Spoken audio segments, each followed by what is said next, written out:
looking for our opponent's two reactions, which is to blade us and go away from the outside leg, and then that's when we go to the omoplata, or if they push straight ahead, that's our triangle. So if we're able to, if our opponent starts to change the angle on us, that's when we look for the omoplata.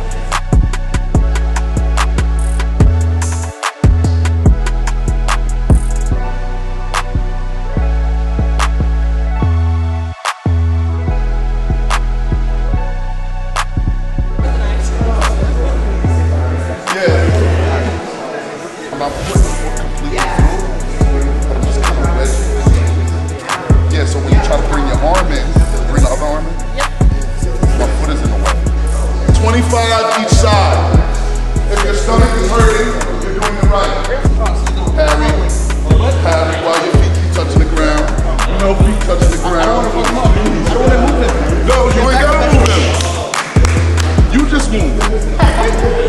Yeah, I started in Jiu-Jitsu when I was in high school. A good friend of mine's father was one of the old Brazilian guys from Luta Libre. And we would go to the church that he cleaned up. We didn't have mats.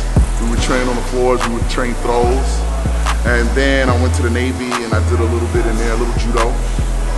And when I came out, I wound up going to Higashi's on Riverside, Shintaro, Higashi's father, in New York, Kikuchi Budo Institute. And I was there and fell in love with judo. I met Marco Santos, and he had a friend of his named Mario da Silva. But in between that, I had met Rodrigo, was good friends with Marcos. And I had met Renzo when I was with Marcos at the first, I think it was Grappler's Quest. And Renzo invited me to come down and train then at a school. He said, oh man, a big guy, got a lot of big guys there. And I was like, nah, I was with Marcos at the time. You know what? Renzo was open arms. I said, let me go back to Renzo, and he greeted me with open arms. And that was it. And I was there from then on. And then I went train with John. It was a journey. 10 seconds.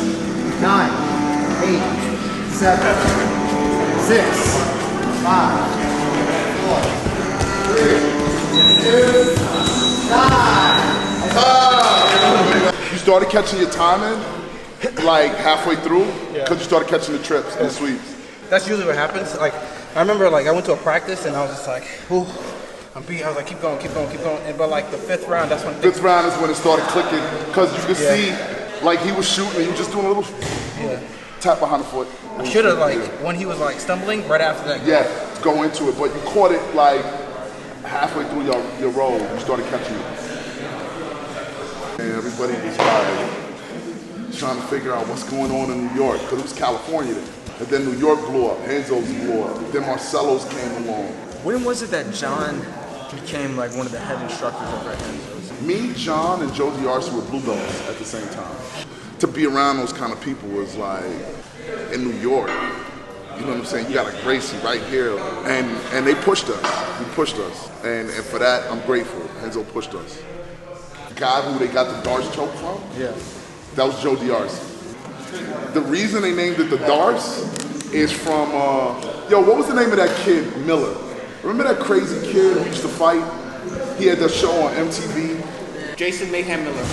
Joe D'Arcy was his name. People call it darts, but it's not called darts. Just like they call Shaheen Captain Kimura, because that's the only thing.